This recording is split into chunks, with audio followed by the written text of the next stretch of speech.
Is There More is the podcast where creators share how their darkest moments became the breakthroughs that changed everything. We're building a space for raw stories, deep connection, and real hope for everyone who's still writing their story. Brought to you by Dialogue Life Skills, the world's scalable solution to the teen and young adult mental health crisis. I'm your host, Megan A Tully, and I'm listening. This week, I sat down with filmmaker Maris Lidaka to talk about what happens when you stop waiting for somebody to hand you your dream. Maris is the founder of the Blended Future Project, and his new feature film, Concrete River, follows a homeless music producer with synesthesia who's trying to reconnect with his estranged daughter. Underneath the film is Maris's own story, and the stories of others. His experience with grief, family, his mother's mental health struggles, his father's alcoholism, surviving LA, and the moment he realized when nobody was coming to rescue him and he had to start making the work himself. Welcome, Maris Lidaka. Congratulations. I read that script back in 2024, maybe? Yeah, probably like 2024. It's essentially the same. It's gone through, we added another producer who my producer met during, have you ever heard of Roadmap Writers? It's like this organization that helps writers. I'd never heard of it until he told me about it. So, and she is a writer's assistant for, I forget his name, but he wrote Running Man and Scott Pilgrim Saves the World. Nice. So she was also the appearance agent for like The Walking Dead for years. So she has like a lot of contacts with actors, which has been really good for casting. So yeah, we went through and did like 3 writer sessions where she like went through every page of the script and was like, what about this? What if we tried this? Well, this doesn't connect to that. I bet that was fun. Yeah, it was fun. It was a lot of fun. Does that story have any parallels to your real life? Like, why are you so passionate about telling that story? Well, I would say that I'll tell you the origin of it, which was my DP actually gave me the story. I had made this short film called Breakaway, which is about an interracial couple on their first date. And then Kevin is my DP's name, and he's always been like really honest about his feedback with things that I've made. He'll be like, that was all right, or like, that was not that great, or like, this was good, but that kind of sucked. And he saw that when he was like, that was pretty good. And then he tells me 2 stories. He was like, I have an idea for your next short film. He was like, there's this guy named Jerry who Kevin works on The Mandalorian. He's the best boy, and he worked a lot downtown. For those who don't know what a best boy is, he's like in charge of he's like one step below the gaffer. So he's in charge of making sure all the electrical and the lights are like functioning and working or are in place on those giant shows. So I guess when he was working downtown, there's this guy named Jerry who would come around and try to sell them knives and tasers. They called him Jerry the Knife Guy. He would like roll up on this bike with a basket attached, and he would like call out like, put a knife in your life. This was the was the call out name. Wow. And then eventually he like, you know, he expanded the business. So That's funny. That's so fun. He expanded the business. First it was knives, and it was tasers. I heard a story where somebody like bought a taser, but then like put it on the seat and got pulled over and had to spend a night in jail because you can't like buy an unlicensed taser. Yeah, in Los Angeles. Good. It's good to hear. Yeah. And then I know that he got sick and disappeared a little bit, but I think he's back and doing a little bit better, but he's like kind of old. So he's like, you should make a story about that guy. And I was like, okay. I don't know what to do with that, really. And then he told me this other story about this friend of his who's a producer who works a lot with homeless vets because her dad was a homeless vet and I guess had some mental problems. And every once in a while, he would just like pop up and like cause a scene. So I was like, and this was right before the pandemic. So during the pandemic, when I wasn't editing full time, I had a lot of free time in my hands. And the story just kind of like a song earworm. It just kind of stuck in there. Yeah. And I was like, all right, well, we've got this guy who like sells things on a bike, and it's not going to be knives because that would be weird. I have a hard time getting an audience to like buy into this guy selling knives to people. So maybe it's like silverware or something because he works in a restaurant. It's like, and at the end, he should be trying to reconnect with his estranged daughter, and maybe he should be a music producer. because that would be interesting. And then it just kind of like developed from there. And then there was an incident with actually my mom. My mom has been through it for years, and she's a lot of times doing things that get her into trouble, like making decisions that fight will financially put her in a bad place, and then we have to kind of bail her out. So one time she showed up at the LA airport. She had moved to Rwanda without any money, and Oh, I had to spend lots of money. why does she make these bad decisions, or where did that come from, do you know? A little bit of childhood trauma. We think that she may have the combination of borderline and NPD, and it's just been untreated. And my mom is from the black side of the family, and there's a certain generation that believes that the only way to get through something is just like prayer and grit. So Yeah. no, like no seeking out like professionals, and because of that combination, it's like it's not my fault, it's your fault. Uh, Maybe the stigma too. could be that too. I mean, I don't know. Yeah. She just never tried to do it. I've like recommended, like she's like sometimes where we had conversations where I'm like, why are you making these decisions? She's like, she'll like reveal that I need to talk, like I need some help with this. I was like, well, maybe you should go find a professional Yeah, yeah, to help you with that. And she's yeah, like, yeah, maybe I should. And then like doesn't do it. And yeah. then it's like, this is why it's your fault. I was like, okay. Right, yeah. Um, Oh, why are so many parents like that? Anyway, I'm it's glad that, like, the younger generations get the more awareness they have because of the more resources available, like, online, literally, yeah, so but it's weird because her siblings aren't like that at all. I think Hmm, I don't know. It's a topic that I've like asked about, but it's hard to get like a straight answer yeah, out of her. But she had moved to Rwanda twice without any money, and then one day she just showed up. I got a phone call from my cousin that your mom's at the airport, LAX, without any money, and I was like, "What?" So I had to get her a hotel. Actually, no, I had to pay for the hotel because she was at a hotel that didn't have any money. So I had to right. pay for that and then find her an Airbnb. I had to like basically build like a new infrastructure for her life to get back on track. And I was like, oh, this is how people become homeless. Like if I wasn't here to do this, what would have happened? She would have Oh, been out on the street. And so I started incorporating a lot of that into this story because I know there's the stigma of people are homeless because they're either crazy or they're on drugs. And while some of that is true, a lot of times it can just be a decision that you make has repercussions. And if you don't have like a strong network, that's the result. And that result makes you either get on drugs or crazy because you're living on the streets. So yeah, it's this like vicious cycle. And one of the decisions that I did make is I wanted the main character Travis to like have some issues that he's working through because I mean we all have issues that we're working through, right. but not to be like a crazy guy who's just out of his mind and that somebody else has to rescue because I think that's been a trope that's been done in movies far too often, like the crazy homeless guy that the usually the sane white guy comes in and rescues. So I wanted him to make the decision to make better decisions to essentially save himself and somebody else. Yeah, and that's what makes him the hero and Yeah. not just a passive character in the story, Yeah.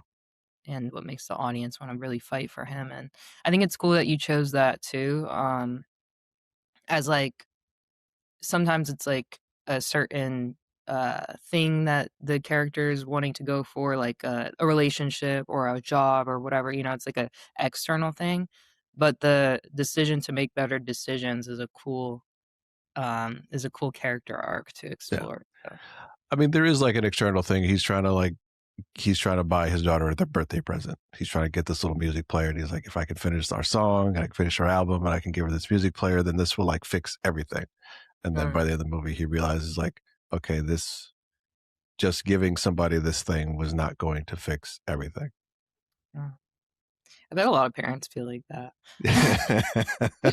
Where it's like, "Oh, man, I messed up so bad," and then they're like, "I can fix it," and especially with, like, yeah, money or whatever, and then it's like, "No, Yeah, you can't," like money or I'll like do this thing, and it's yeah, like, nah, I just wanted you to be better. yeah, right? Can you take us back to when you hadn't made a film in 10 years? Take us back there and what that was like. Well, I graduated film school in 2002, so a long time ago. And then I I guess I was under the impression that like, well, one, uh I was of the arrogant mindset that I don't like I made a short film. I'm not going to make any more. Like Mm, that is for amateurs. Like I need to take the next step. I need to make a feature film and it okay. needs to be like $1 million feature film. Like that's what I'm holding out for. Wow. And while I was like trying to figure out how to make short films, I could never it was never a thing where like I'm just going to figure out how to do this thing. I had this like idea in my mind that it needed to like be a certain way and look a certain way and cost a certain amount, even though I didn't have any of the money uh, to make it that way at all. So Yeah, rather than just like, I got this, let's just go make some shit. yeah. I was like, oh wait, and then the waiting became waiting and became waiting and became waiting. I was working in the industry at the time. I was doing a bunch of different stuff. I was like camera assisting and sometimes camera operating, sometimes editing, sometimes being a production manager. And this was in Chicago, where at the time there were like two jobs for like 50 people. You had all of yeah, This is the pre Chicago fire, Chicago med days. There was like gotcha. Yeah. not a whole lot of jobs to go around. So it was kind of one of those, can you do X? And you just say yes, and you learn how to do it real fast. Nice. So I That's a good was doing, education. yeah, it was a really good education.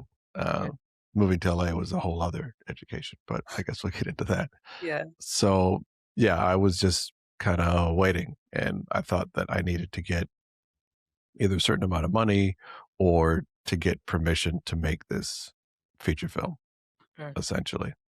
So that's what I was sitting there waiting on. okay, and then you just didn't make anything I for just how long? I didn't make anything until 2011 after I moved out here. I was writing things, uh, but I didn't actually try. I wasn't really pushing to get anything made per se. I always thought that I wasn't supposed to put my own money into it, Mhm. which now looking back, I should have just set aside money to put into it, Yeah. no matter what. So I was waiting on somebody else to be like, to be rescued, essentially. I think a lot Oh, of filmmakers do that. They wait for somebody to come in and like rescue them and hand deliver their dreams to them. yeah, totally. I think a lot of filmmakers, a lot of talent, a lot of Yeah. just even I mean, People. people, yeah, that's what people are always waiting for, even in just normal jobs. They're like, "Well, one day I'll be an influencer." I'm like, "Not if you don't start doing influencer things," like, and I wonder where that comes from. I don't know really, but I think it's just laziness probably, and maybe the absence of, any pressure. Usually it's something that, like, forces you to like, a midlife crisis or a rock bottom or something like that. Was there anything that kind of woke you up and made you want to actually create?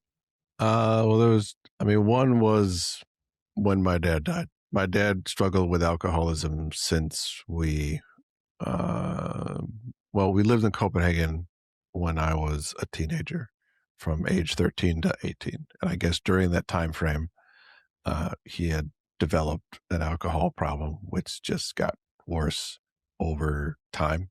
Okay, wait, so you lived in Copenhagen at 13. Where were you born? Born in Oak Park, Illinois.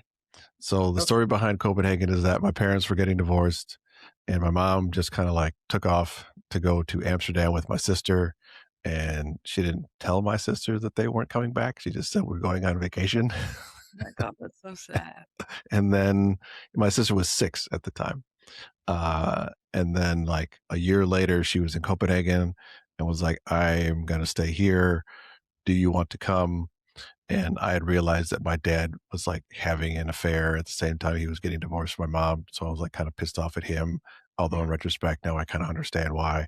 Yeah. Uh, I mean, a little bit, maybe should have not done that, but also I understand like why their relationship, my parents' relationship fell apart.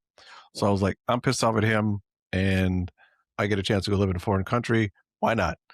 Yeah. So we went over there and I stayed there from age 13 to 18. I originally went to a Danish speaking school, which was okay. But then I went to an international school because my guidance counselor was like, look, I am sure. And this was like a whole thing. Like my mom and I sat with my guidance counselor and she was like, he should go to an international school. And my mom was like, you're saying my son is stupid? And she's like, no, no, no. And like my mom, this is where kind of the mental issues come into play because everything is like they're trying to get my son, they're trying to get my son. They're like after us. And then Mhm. like and I'm thinking like this lady's after us. And then as this lady is like talking in very like broken English, she's like doing her best. And then I'm having to like understand this lady in broken English and she's speaking Danish and my Danish is like pretty good at that point. And I'm having to like translate to my mom and trying to understand this lady and trying to like hold my mom at bay. And eventually I started to understand like, oh, this lady is not out to get us. She just genuinely thinks that I would be better off in an international school where I don't have to think about how to translate my thoughts into schoolwork. I can just do schoolwork. Yes. So then I went to an international school, and that was a very good decision because that's actually where I got bitten by the film bug in the first place. Oh, nice. That's really interesting having to or being able to recognize, like, at such a young age when your mom's telling you one thing, you're able to recognize that, "Hey, maybe this isn't the truth." Yeah, I I don't think that's common, but maybe it's because you were having to really filter it through you and, like, regurgitate it, that you were, like, kind of filtering it through your own mind and being like, "Wait a minute, this is not adding up." yeah, Because I know a lot of times, like, thinking about divorce, for example, like, one parent says one thing about the other parent says and so you kind of, like you sometimes you take a side, but then later you realize when you grow up, you're like, "Oh, wait, there's truth in both things." Like, this person was probably stretching a little bit, and so is the yeah. um, but that's cool that you were able to recognize in that moment, like, "No, I should do this," you know? Like, this seems like the right decision. That's awesome. That's cool. There had been some having I'd always taken my mom's side growing up because you live with both parents and there Yeah. was like some issues growing up where I had some racist teachers. They tried to put me in special ed when I was like 5, and I don't know if you know what special ed is, but Yeah, I back do. in the yeah, back in the 80s, it was like a black stain on your academic career. Oh, If you were in special ed, then that means you had a learning disability and that would travel with you all the way until high school. And they would just like keep putting you in there. And they would like, when college would look at it, they would just be like, special ed, this person's not going to be a good fit. oh, Uh, so I'd always like, and she had to explain to me at like the age of 5, like, okay, this is what racism is, and this is why this teacher is doing these weird things oh. with you. Your So mom I'd explained always, to you? yeah, my mom had to be the one that like explained that Right. to me because they like slowly realized what was happening. Mhm, So I'd always taken her side with everything because of that like moment because rightfully she was the one who was like defending me. And mhm. then when we got to Denmark, I think she thought that she had to live the exact same way if these people are like out to get us a little bit. And then I Yeah. kind of got a chance because I didn't have to deal with American racism. Yeah. Uh, You kind of get to like take a step back and look at things. And I was like looking, and I was living with her the entire time. It wasn't like split between the two. So I was like looking at the way that she was, and then I would spend time with my dad looking the way that he was. And I think at the age of 14, I was like, you guys, I'm surprised you guys made it this far. Insightful. She like asked me one time, like, do you think like your dad and I should get back together? And I was like, no. I was like, you're two different people. You Yeah. should not get back. That would be a terrible idea for the both of you. It's good that you knew that and, like, you could own that. What's the difference between American racism and European racism? American racism is, um, well, American racism, we have all these different like categories of people.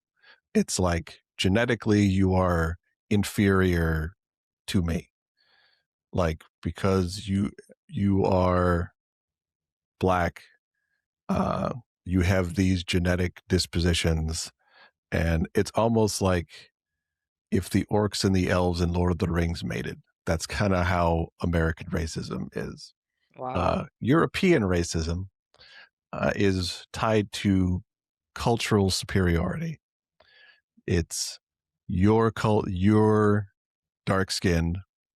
They want to know which part of the world you're from so they can decide whether you're one of the culturally developed brown people or one of the culturally inferior brown people, Wow. which both of those are racist, Yeah, but yeah. they're different.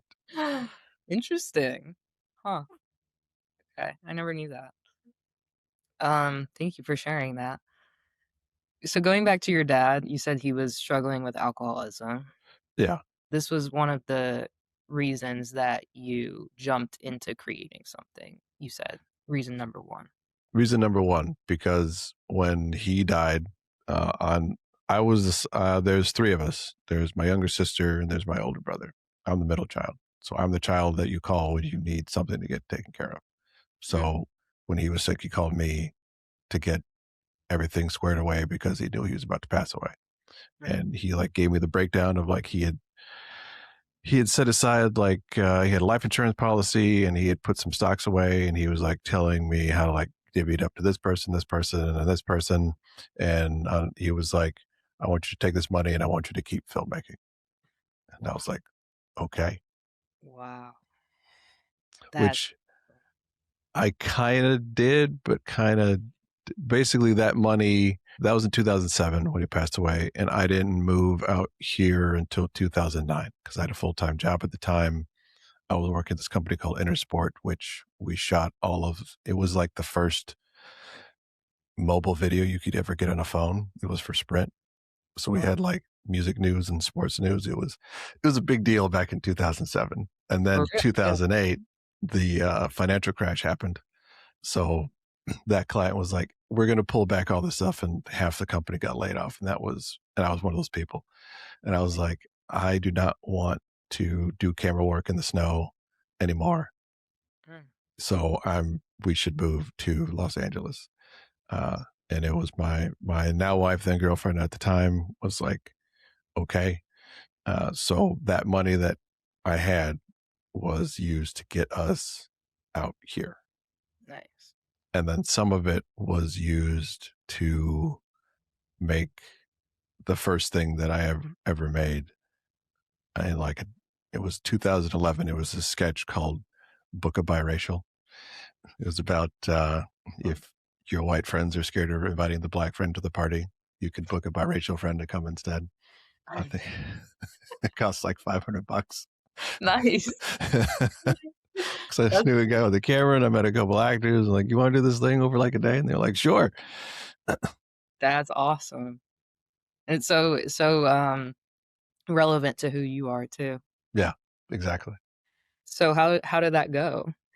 Uh, we shot it in a day, and that I was still learning the lesson of like, you don't need $1,000 to make a thing. Just like go make the thing. Because first I Right. was trying to like do crowdfunding. I was like, I need $2,000. And then that didn't work out. And then I was like, how much do I got? $500. All right. You want to come do sound? Yeah. You got a camera? Yeah. You want to act? Yeah. You got an apartment? Yeah. So we all just showed up and we shot for a day and we edited it together. And I got somebody that I know to like do some graphics and we put it on YouTube. I think it got like 6,000 views or something like that. Nice. Um, Somebody was encouraging me to like do more sketches, but like that was it for the sketches because I couldn't think of any more sketches after that. I was like, I got one sketch in me. Wow. That's That's a pretty good one though. it. Like that's a pretty good like I feel like people saw that they might actually make that a career or at least a side gig. Yeah. Hey, Yeah. funny. I tried to think of sketches and I was like, I couldn't think of any more sketches. I feel like sketches are a lot of times those sketches come from like having a team of people that just do sketches. Yeah. I didn't have a team, so I was like, all right, I guess that's it for sketches. A one sketch wonder. One sketch wonder. What happened to your team who created with you? It was Did just y'all me. I mean, I wrote it. Just Oh, somebody. you got your friends to come do the other Yeah, stuff. I just got them to like come be in it and shoot it. Okay. But I was the one who wrote it. Yeah, okay. Somebody suggested the idea, so I just like wrote it. This happens a lot where somebody suggests an idea, then I just run with it. Nice. So you pull ideas from anything anyone says at any time. Aware of speaking around. Like I let them know that I'm going to use the idea. I'm like, Oh, that's good, that's good. yeah, I don't just like pull the idea and just like start writing it. I'm like, can I use this? Can I take like the short film Breakaway? Actually, part of it like came from watching my parents' interaction, but also part of it was a story that somebody had told me about, like her trying to date when she was a single mom for the first time, and she like told me this story. I was like, this is a great story. Can I use, like, I'm making this movie, can I use part of your story? And then she's like, sure, go for it. That's awesome. Yeah. I'm always writing down things that I hear people say where I'm like, "Oh, that's dialogue," or like I don't tell them about it. I don't think I've really used any of it probably yet. It's just all in my notes. If you're new here, hi, I'm Megan A Tully. I'm an actor and filmmaker turned content creator from St. Louis, Missouri, and of course, the host of this podcast. Now, this is all about learning how to have better relationships and improve mental health with your family, friends, coworkers, and followers. So if you want to learn those things, please click the link down below. I have a weekly email list where we send out invites for our Dialogue Life Skills free online workshops. We'd love for you to learn a skill that can help you level up your relationship intelligence and have more success in your personal and professional life. And if you're enjoying this episode so far, please leave a comment. What did you like? Leave a review, subscribe to the channel, and hit that notification bell. It really helps us out if you guys are engaging. We are on a mission to eliminate unnecessary suffering for teens and young adults everywhere. And Is There More is just one example of a media channel that is helping to do that. Thank you so much for listening. And yeah, let's get back to the show. Okay, so you get to LA, you book a biracial friend. Yeah. And it goes well, and you barely had any budget. So Yeah. did that give you confidence to kind of like keep doing more stuff, or what happened after that? It did, but then I had to learn the lesson of you don't need tons of money again, because I had this idea for a short film about an immigrant who gets a green card in exchange for helping an ICE officer commit suicide. And I was like, I need 10 grand to make this thing. So we're going to do crowdfunding. And our crowdfunding raised, I think, 3 or 4 grand. Now, current me would say, take that 3 or 4 grand, take the movie that you have, shrink it down, and make it for 3 or 4 grand. Mhm. Then me was like, we're going to shoot one scene with that 3 or 4 grand, and then try to fundraise the rest. And the Uh, result of that was I have one scene of that movie and yeah. not an entire movie. Oh man. I mean, it was a good scene because we shot in like a restaurant. And we got like all kinds of fancy equipment.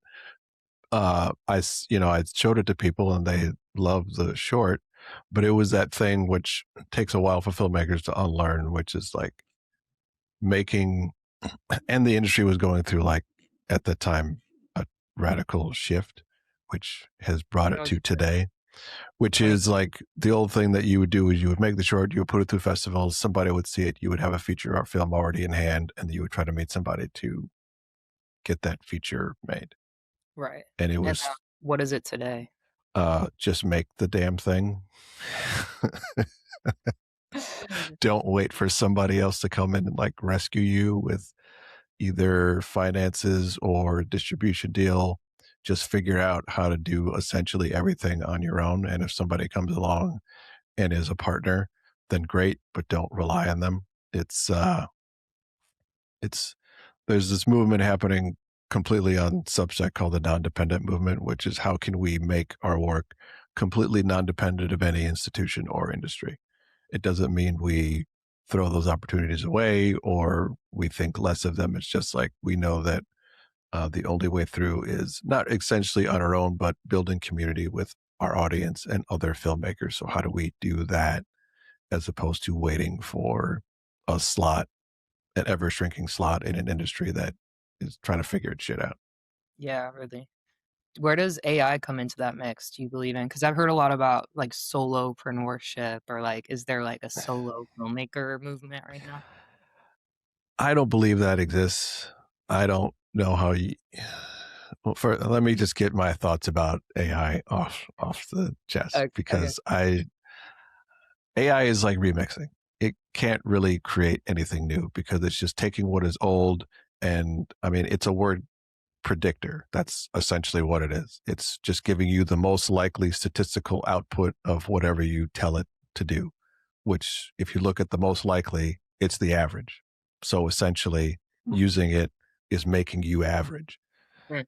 So I try not to use it for anything that.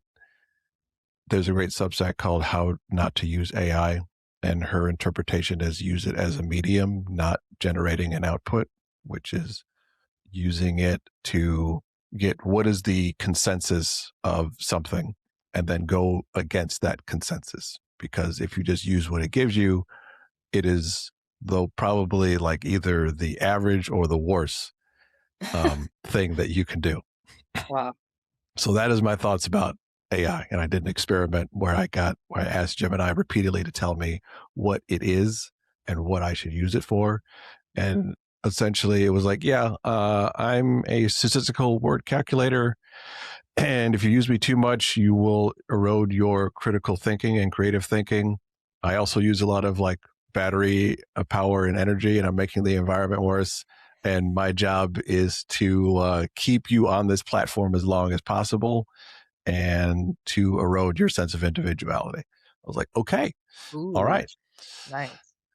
Yeah, I started using, like, ChatGPT, especially for, like, a lot of, like, business stuff or just, like, any kinda stuff, like, even making YouTube descriptions. I'm like, "I don't wanna write, like, all these, like, just let me put the transcript in ChatGPT," right? Yeah, And, yeah, eventually I started realizing, I was like, "Oh my god, I feel like I'm" like, it's like a calculator, like, eventually, how long you use a calculator, you can't do math, yeah, and, like, you need the calculator, and I was like, "I feel like ChatGPT is a calculator," but yeah, like, I guess for words in this case. yeah, And I love that you said, though, use it as a medium and then challenge it, and that's what I when I do use it now, I tend to, like, look at it and I'm like, "Oh my god, like, this sucks," but at least it's a starting point for me to be, like, angry enough to wanna do the work, like, you know what I mean? yeah. Push back on something and create something better. But yeah, I love that you said, like, the friction is what creates that genius and, like, it's taking away the friction.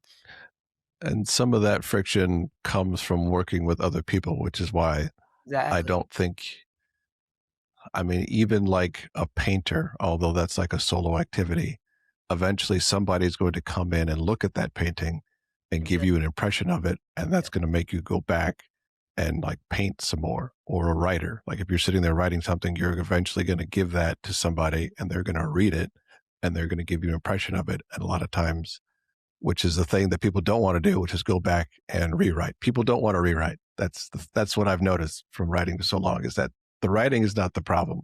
People can write the first draft. They don't want to write the 10th draft. So AI a lot of times is used like this crutch of like, well, like I wrote this and it said it was good, so it's good. I don't want to get any feedback, and I don't have to do any rewriting. But that's interesting." any discipline, you're going to have to work with other people in some capacity and get feedback and make changes and iterations. And that's why I don't believe in like the solo filmmaker thing, Yeah. because You're not getting anywhere new. no, you're not getting anybody's like new ideas. Like the thing that makes film special is because you have a bunch of people gathered together and the director has an idea that he wants to do. And then you'll start working on that. And then somebody else will come with an idea and you'll run with that. And then we'll add to the scene. And then somebody else will come with a different idea because they just saw these two new ideas come together. And then you'll incorporate that third idea. And that's what you'll get. I'll give you an example of, have you seen Sinners? Yeah. You know, when they're driving on the road and Delroy Lindo is like telling that story, Mhm. he made that story up. Uh, Like there was a little bit in the script and he just like kept going because he had done all this research and they had only had so much amount of road with track to go to. So but they didn't want him to stop because he was just like in it. So they just kept turning the car around and just kept going. Now Nice. you could have an AI generate that, but if you were just a director, you wouldn't have done all that research. That would have been somebody else. So Yeah, you would have lost that moment, which is probably one of the best moments in the movie. definitely. Yeah. Love that. Okay, so going back to you said your dad was one of 2 reasons that you started filmmaking again. What was the second reason? Uh, I had moved out to LA and I thought I was gonna like level up because I've been doing camera work. And then I realized that LA is like a whole different beast. You like whatever you've done in your town, when you come out here, that's nice. But what have you done here?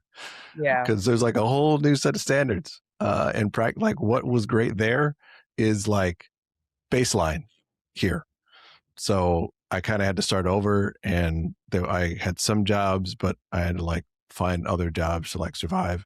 And I had found this job cleaning houses for money. I just gotten married, and there was like one of these apps where you could essentially sign up. It was kind of like Uber for cleaning houses. You would log in and see which house you were cleaning today. And I was doing that for like a couple of months. And then one day, you had to buy the cleaning products. That was one of the things. Right. So me not having a whole lot of money, I went to the dollar store and I got like some cheap knockoff Formula 409, and I was cleaning a bathtub and I sprayed it, and some of it like I inhaled at the same time as the mist came. So I inhaled some of the chemicals. So yeah, I had to go home and like lie on the bed and like just catch my breath because I was not feeling well.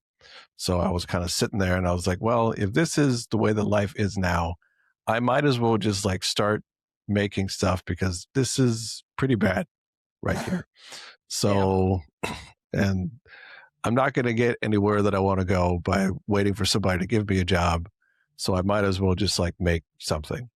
And literally not too long after that, uh, I, the film that I made the scene from, there was an actress in there. Her name is Evelyn Lorena. And she had this idea for a short film about a girl realizing that she was a lesbian. And it was a comedy.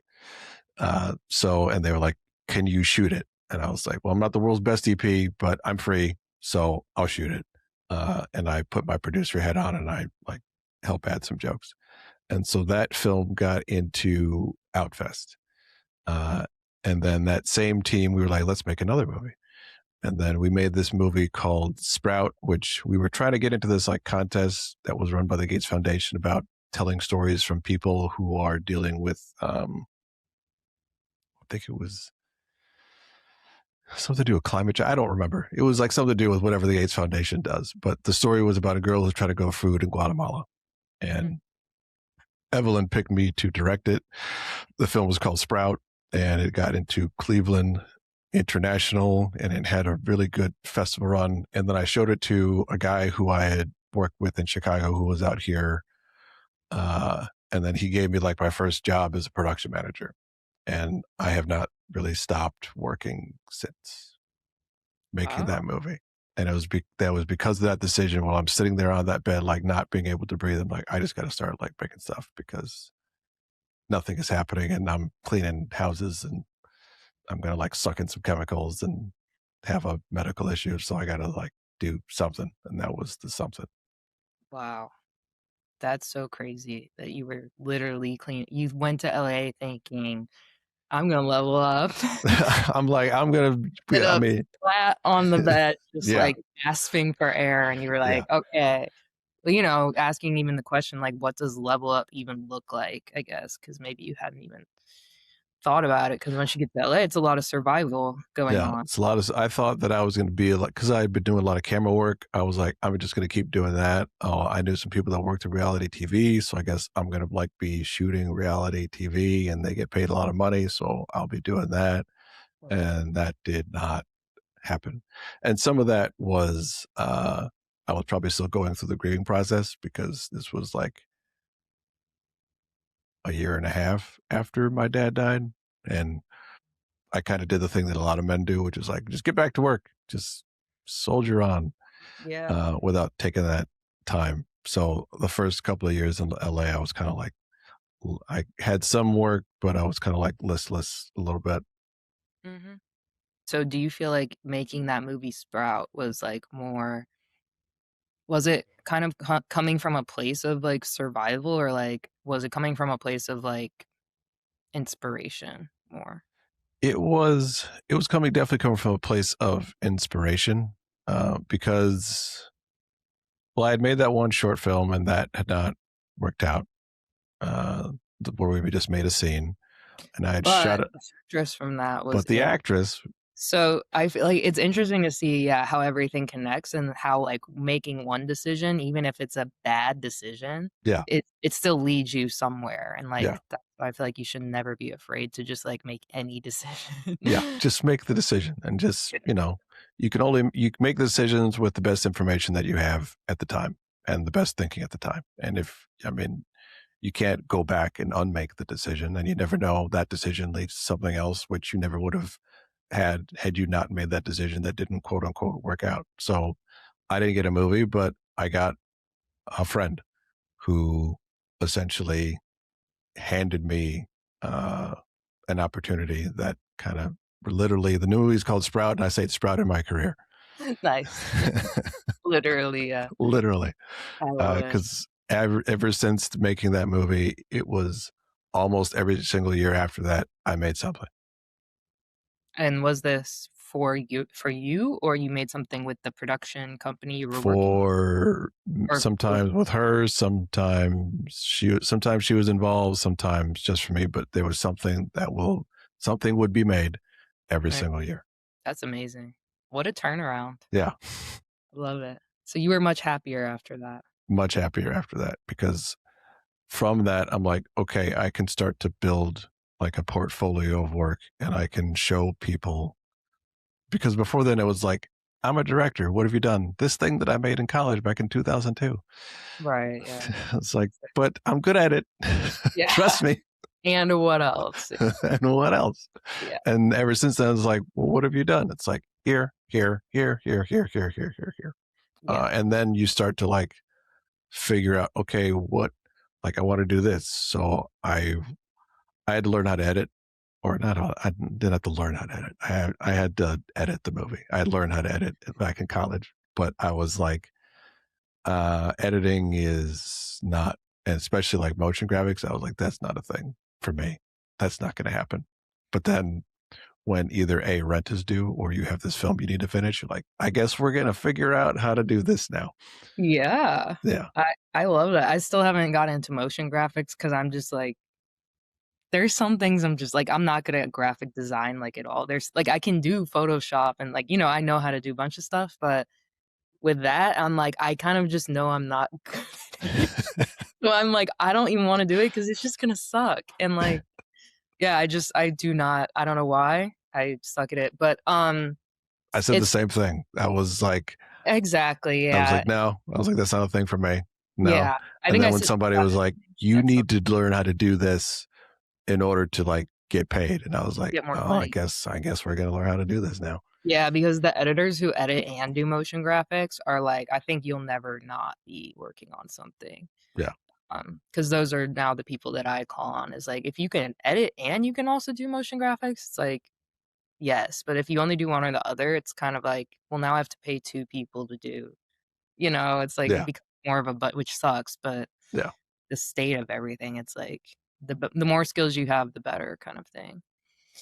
But no, it's interesting that your journey was you always felt like you wanted, like, a bigger budget to do things. I feel like I can relate to that, but mine was more like, I feel like the next thing I do has to be, like, the best thing like, it wasn't so much about how much money it costs, I always felt like I could do stuff for a little money because 'cause I'm just, like, super resourceful, but I always felt like it had to be, like, so like, the best thing that I Just be would like, ever do or whatever, yeah, and got to be then the so magnum opus. Yeah, and somebody told me at one point, like, "I think your problem is that, like, your problem is you feel like everything needs to be, like, so great, and, like, it doesn't need to be great. You just need to, like, make a shitty film so that you can learn from it. Like, it doesn't need to even be good." Um, and that kinda changed my perspective, and I think that's why I started getting into content creation with this podcast, and now I do, like, TikTok and Instagram and stuff, and that's been really helping me with my perfectionist tendencies because it's just a piece of content and I don't care that much about it, Yeah. but it is training me to, like, first of all, I have to take, like, an hour or an hour and a half and edit it down to, like, 50 seconds or something. So it's giving me, like, skills of, like, consistency, just put it out, it doesn't have to be that good, and then, like, um, like, a really good elimination brain of, like, "Okay, this can go, this can go, this can go," you know? And I think, at first I was like, "There is no artistic, like, there is nothing to this. I hate it." Like, and then I was like, "But I think this is the skill of, like, repetition, just doing it, like, it is the skill." And, so yeah, I do recommend for young people and people who wanna be into film to just make stuff and put it online. But yeah, what is your advice for, because I know this is what you do, like, the Blended Future Project actually, can you give us, like, the sort of the synopsis of what that is? So the Blended Future Project is my now it's a production company. Before it was a blog, and that's how I got my repetition. Was I would just write blog articles.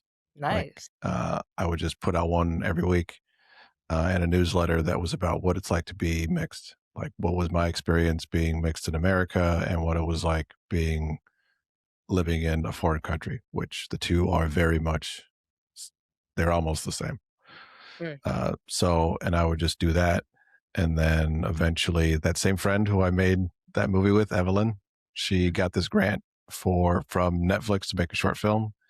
And I was like, well, I guess now I have to incorporate because now you want me to like be responsible for the budget. And I personally am not going to be responsible for like $70,000.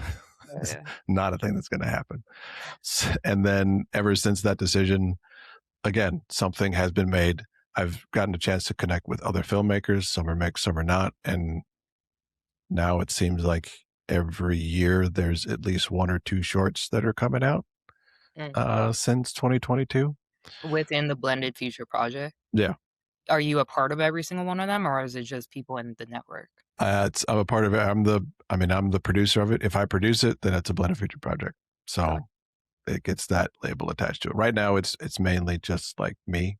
mm, Although I'm working together with some of the other filmmakers, and we're putting our work together.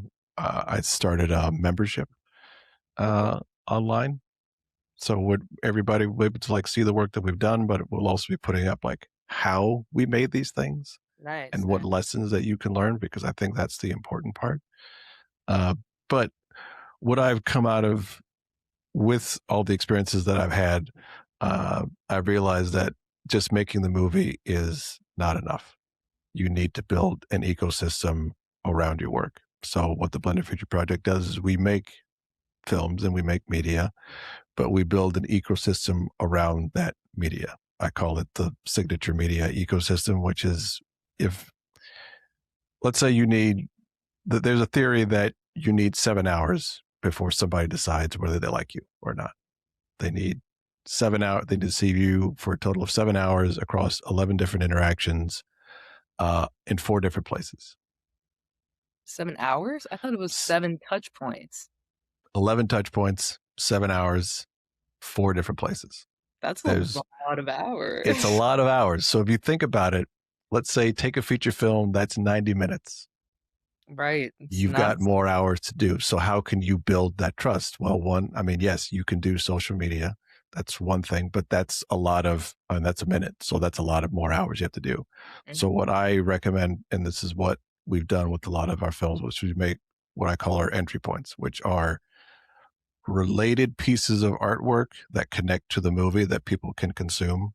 Like, I'll give you an example. There's a short that I produced right after the Netflix one called Forbidden Fruit. right. And we made a photo book. It's like a book with pictures. So that's like another 2 hours that you Mhm. can do. and just keep making those little things, and that gets people more interested in the movie.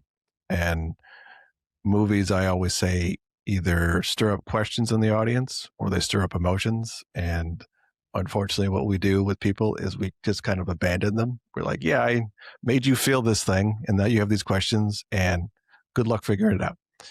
But if we can allow people to explore those emotions or get those questions answered, that will again get you closer to those 7 hours, build up that trust, and it will do the thing which took me a long time to realize, that the film is there to not just make money and sell itself, but to sell you as the filmmaker, to build a community and an audience, and to build trust. So if you have your movie, have things that are different pieces of artwork that lead to your movie, and then allow people to get their questions answered, explore their emotions, stay within the world a little bit longer. That's the ecosystem that builds up trust. And it's a thing that you could do over basically the entire course of your life. Like if you look at Spike Lee's Instagram, which I recommend, you will see that like she's got to have it, and like all of his work will have some new edition, like the blue platinum Malcolm X edition, or like we've got this new t-shirt, or like here's this companion book that we wrote right now because we forgot about this thing that we did for Mo Better Blues. And we can learn from that and just like keep having our work coming out. Yeah, it's like the Disney model. It's Yeah. like it needs to be able to be a Halloween costume.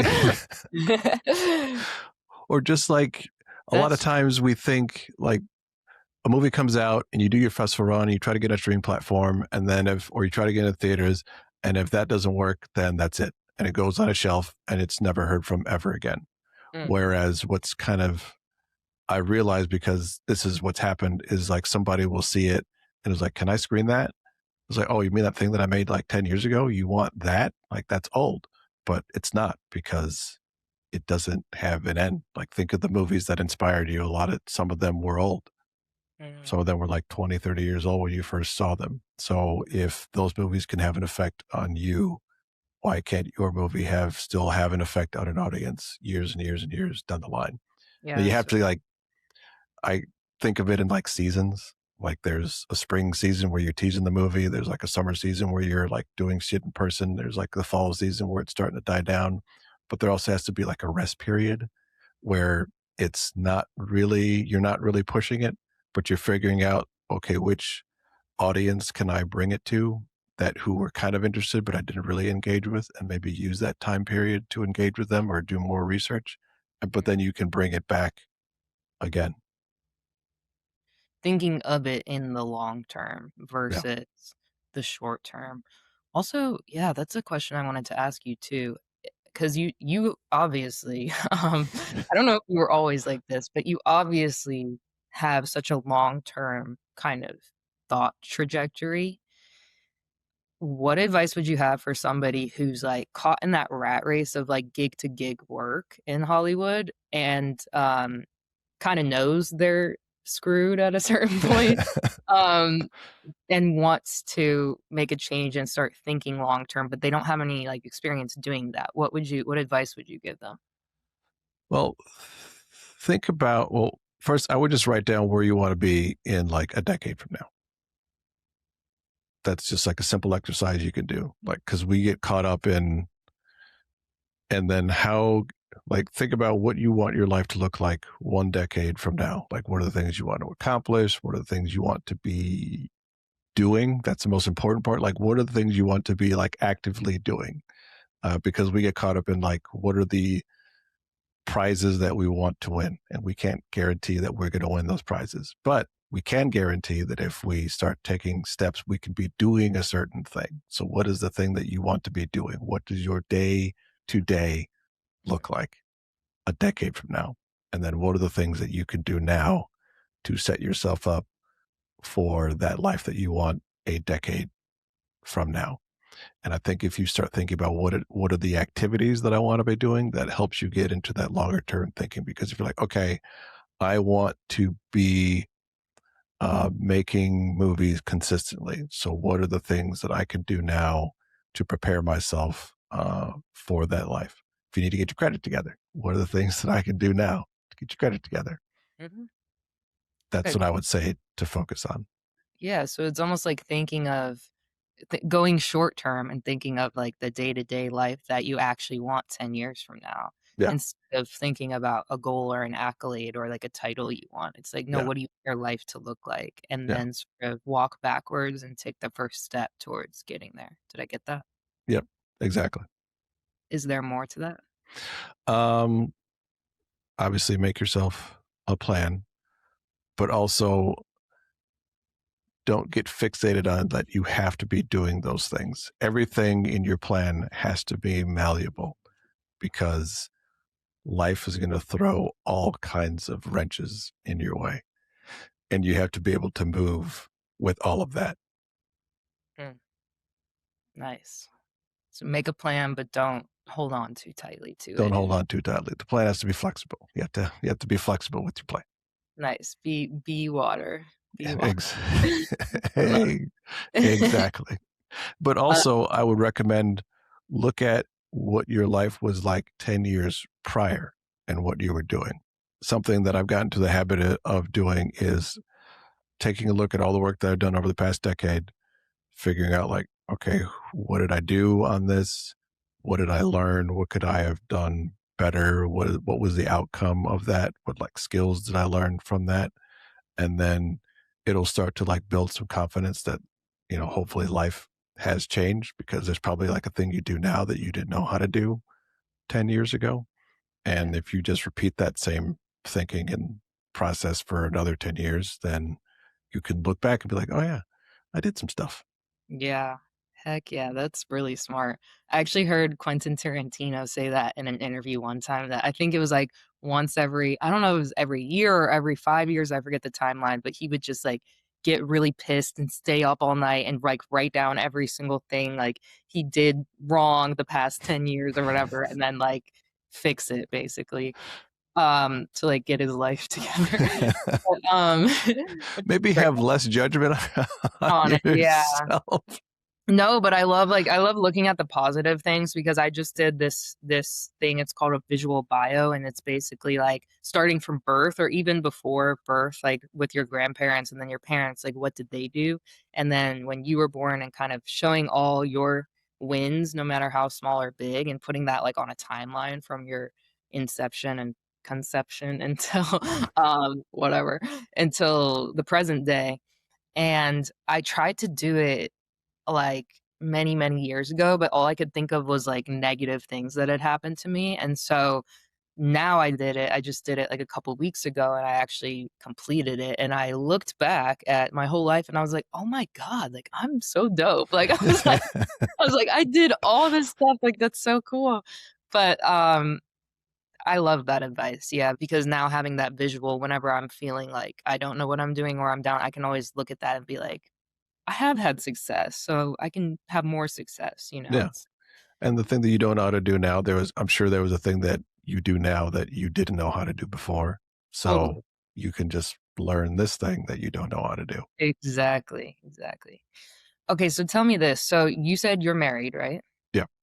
There was a podcast I had with another film director, his name is Michael Glover Smith, a couple weeks ago, and he was talking about how he never really was able to be in a successful relationship while being an artist. Because his kind of reasoning was because he didn't bring her into his artistic world. How are you with being in a committed relationship and also being an artist? How do you feel that affects you? Uh, well, one, I think you learn from it. I mean, one of the things you learn is, like, art is important, but it's not that important. I mean, you still got things you got to do every day. Mhm, I got to wake up, walk the dog, all that stuff. And those are, like, the building blocks of life that are more important than the art. But also, like, taking the time to be like, all right, I am taking the time to, like, do this. And this isn't like I'm defending, like, this amount of time. Like, these are the hours that I work on this thing. And that is non negotiable, mm, which in itself is a negotiation to make it non negotiable, but yeah, it has to be non negotiable. So you have to negotiate with yourself, Yeah. essentially. You have to negotiate with yourself, and then you have to like negotiate with your partner. Say like, yeah, I need this amount of time to do this creatively.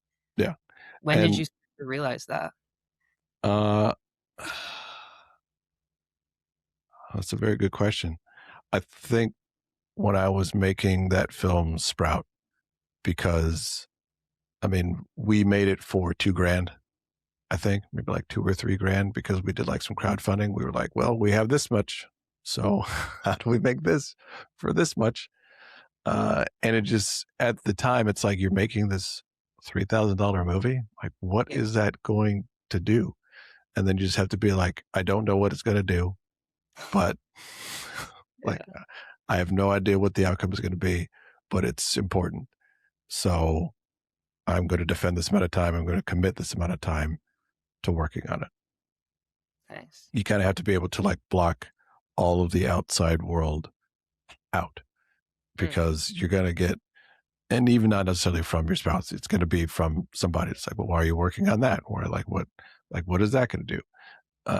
That's why they call it like the 10-year overnight success, mhm, because somebody will look, and once you've had some success and be like, I knew he'd make it. But then in the moment you were like, yeah, but you were the person who was like doubting the entire time. yeah, totally, yeah.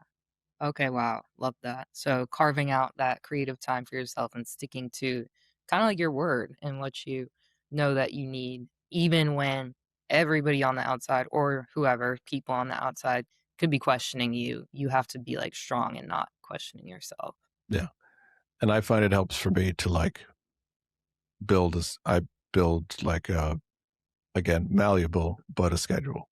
Like, I have figured out like, all right, in the morning I have energy to do this. In the afternoon, I'm I'm not doing nothing because I want a nap. So like any non demanding work I will do in the afternoon. Obviously, if there's like something that takes a lot of time, I'll bend that rule. But as a general rule, I'm like, in the afternoon, don't ask me to do hard Okay, creative tasks, because it's not going to happen.